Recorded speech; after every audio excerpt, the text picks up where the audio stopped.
Now, a new documentary is airing this Thursday, the 6th of November, Camogie Inside the Championship on RTE1 at 10:15. And we're very lucky to have one of its stars of episode 1, Katie Power, on with us at the moment. Hi, Katie. Well, how's it going? Thanks for having me. Thanks for taking time out. Are you just sitting outside the gym there in a little bit of a break? Yeah, 10 minutes now, quick, and that's it, yeah. Always rushing around, like. And Katie, I suppose I was lucky enough to get a little look at the first episode before it airs. What was it like having the crews around the team all year long? Yeah, it was a bit, I'd say it was a bit strange, but also in fairness, I didn't really take a huge amount of notice until I was doing the kind of few interviews. Like, they were very good in terms of, like, you know, we didn't have the lads in the dressing rooms. I think it was up to the team's preference if they were allowing the crews into the dressing rooms, and we didn't have that. So, like, I found that they were, like, so nice in terms of, like, they give you your space as well. And, you know, whatever terms they came up with, like, they spoke to, I presume, every team's management. They spoke to our management, and they just laid down, like, what was suitable and not suitable for the team. And they were very good. Like, the only real time that I would be noticing was literally when I was speaking to the cameras. So it was maybe a bit strange, maybe for the first training, but once things were explained, you know, you wouldn't actually even notice they were there, to be fair. So you're a dab hand at the interviews now after this. Nothing will faze you afterwards. I don't know.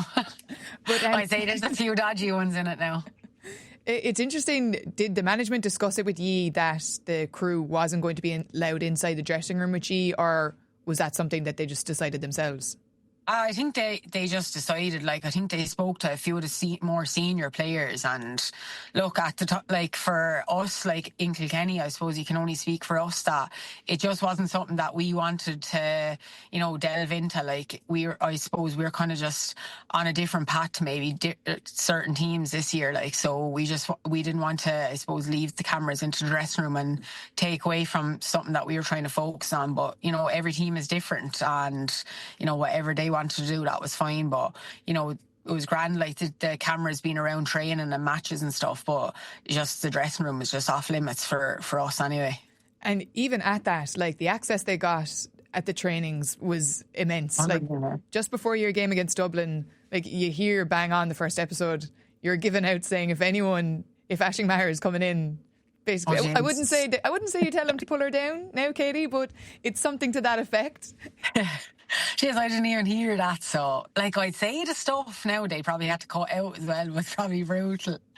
But yeah, no, it was great, and I'm nervous about looking at it now. I haven't seen it, but I think it'll be great for Camogie in general, like, just for people to see the effort, the commitment, the sacrifices that people just make outside the sport. And I know we're talking about, you know, the good crack parts there, like, and the funny parts, but, you know, it's so unreal that someone has decided to make the documentary about, you know, the top teams in the sport at the moment. So, you know, hopefully it can even just raise the profile of the game even another couple of percent. Yeah, you're hoping that there's going to be a real impact off this. I mean, yeah, sure, yeah. The first episode, it starts off obviously with one of the bigger stories this year, which was the Scarts, which I don't want to talk about, and I know you don't really want to talk about either, but it's great that we're going to have Camogie in the news for such a positive reason.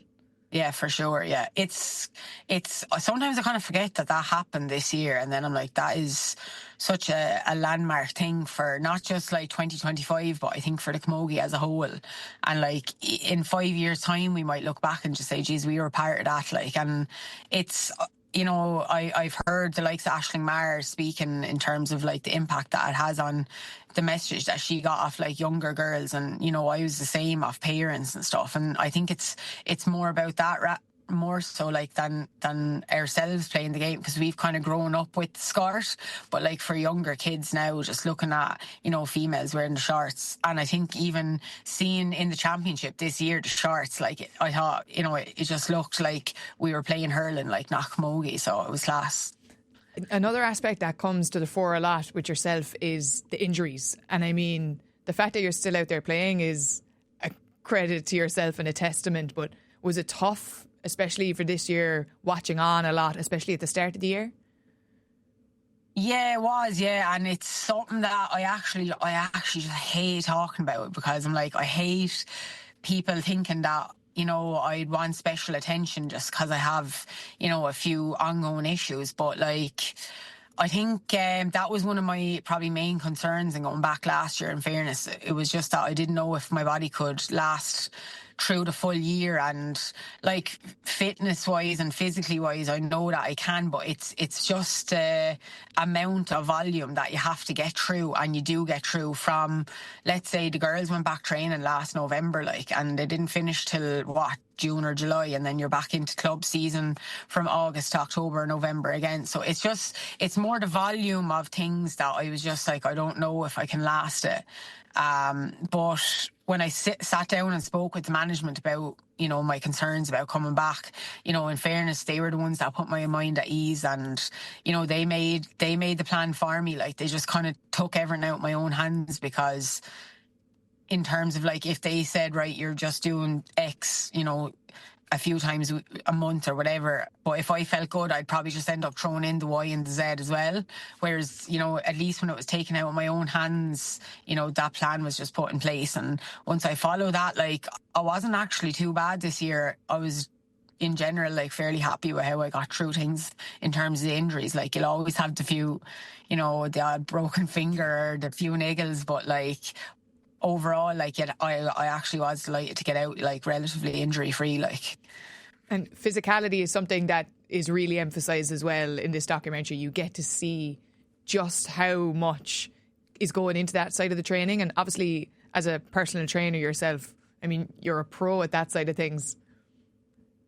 Yeah, like, I think the sport in general, like, I remember maybe 2017, 2018, 2019 maybe, when there was this huge outcry for physicality to be left in the game of camogie, in terms of, you know, the teams, we were all getting so fit, you know, we were all like hitting the gym real hard. But I just remember those All-Irelands, and, you know, they were just free after free after free, and it was demoralising for people to be looking at our sport like that, to be honest, because we were training to be the strongest, training to be the fastest, but we weren't let express ourselves. But thankfully, the last few years, that has, you know, the way the things have just been left, you know, play out in the game, like the referee, and they just are obviously there to follow the rules, but like, the rules have been probably just let a little bit freer than they have been, and you can see how athletic the players are. Like, it's surreal to see how fit girls are, how strong they are, and, you know, like,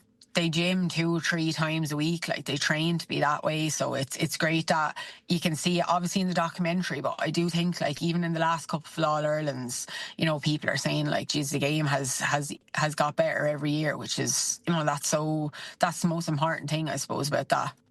And another, not a highlight for yourselves, obviously, in Kilkenny, but was the quality of the games we had in, like, the quarterfinals this year. Obviously a tough one for you to take with the extra time loss to Tipperary. Yeah, I suppose it was a tough one. Like, it was probably one of our better performances of the year. Like, our year was probably, you know, we kind of were just stuttering along. We'd have one good performance one day, and then we'd be extremely poor the next day. So, like, we were, you know, very inconsistent. And, you know, like, the thing that was just disappointing us most was because we weren't just playing to our potential. And we said, look, the day we went up to Croke Park, you know, irrespective of the result, let's just go up and just show who we are. Like, because the year before we got bet against Dublin, and, you know, on that day, obviously Dublin were way better than us, but we just didn't show what we were about. Like, we didn't show, like, that was Kilkenny Camogie. And look, that day against Tip, I suppose, you know, when a game is so close, you're going to have decisions that go against you and go for you. And, you know, unfortunately, that day they just didn't go for us. And that's part and parcel with the game. You know, that's not putting a blame on anyone, or it's no one's fault. It's literally part of the game. Like, you'll go out next year and those decisions might go for you. So, you know, when any game goes to extra time, I suppose it's anyone's game. Like, and unfortunately, Tip just pulled away from us in the end. But, you know, that's just the way the cookie crumbles, unfortunately. Will we see you in the black and amber next year? I don't know, jeez, I'm after getting that question a good bit. Oh, look, I don't know. I suppose we only finished up with the club there about 2 weeks ago, so I can't make that decision yet. To be honest, like, you'll be just still very disappointed over finishing with the club. So it's probably something I'm going to have to think about now in the next couple of weeks. But, you know, it's something that I definitely don't want to finish up, but it's just whether the body allows you to stay going or not. That's probably the main thing that I'll have to think about. Yeah, and I suppose you take on a bit more of a senior role on the team, being a bit of an older player, and something that comes across really nicely is the relationship that you have with Sophie Holden. It's almost like a master-student relationship. Master and the slave, someone called us before, yeah. Yeah, I suppose, look, it's not something I done on purpose, like, but yeah, like I've been around the Kilkenny scene for quite a while, I suppose. And when I was young, like there was girls like that would be looking after certain, you know, the younger players coming in. And look, Sophie is one of my closest friends. She's from Piltown. I've seen her coming up through the ranks, and you know, it was her first year in with Kilkenny, like, and I know it can be a daunting place. And it was nice for her to have the few of us Piltown girls, you know, to look after her. But it was nice for me to have her as well. Like, it was a bit of a breath of fresh air for me as well to have someone like her coming in. But yeah, I suppose you might take on that bit of responsibility a little bit more when you are one of the older players. You want to leave Kilkenny Camogie in a good position, like, and you know, whatever that takes, I suppose, and whoever that takes in helping, like, I don't mind helping out any bit I can. And you mentioned Piltown there. There's a couple of lovely scenes where you're pucking with your family down in the pitch. How did they feel about being involved? Oh, jeez, it took them a few 50s now to come down, I'd say. But I know, look, I said probably that day that we literally grew up in that field, and that's, you know, as maybe as corny as that sounds, or whatever, like, we literally, you know, any of your childhood memories, like, they're below in the hurling field or in the complex. And, you know, my mum and dad have had, like, you know, they're involved in the hurling club literally since I can remember, like, you know, with various different roles or different teams, and myself and my brothers play hurling like all our lives. So, you know, it's a simple life, I suppose, at times, isn't it? Like, you know, and we're happy out doing that. But, like, in fairness to the family at home, like, you know, they're extremely supportive in everything that I do. And, you know, it's easy to look at the good days and, you know, clap people on the back when the days are good and the sun is shining. But, you know, there's realistically more bad days than good within any sport. Like, and, you know, they're there to take the brunt of it, but they're the ones that dust you down and pick you up and, you know, get you back going again. So, you know, it's nice to have them involved any way that I can, you know, when I go back home to hurling with the club. That's what I suppose the GAA makes the GAA and the Camogie so special, isn't it? Like, you're playing with your club and the people closest to you and your family. So yeah, it's probably a nice scene maybe for others to look back on it, but sure, I'll be absolutely dying with embarrassment, I'd say. Not at all. But Katie, we look forward to that Camogie Inside the Championship this Thursday at 10:15 on RTE1. Thanks very much, Katie. Thanks for having me.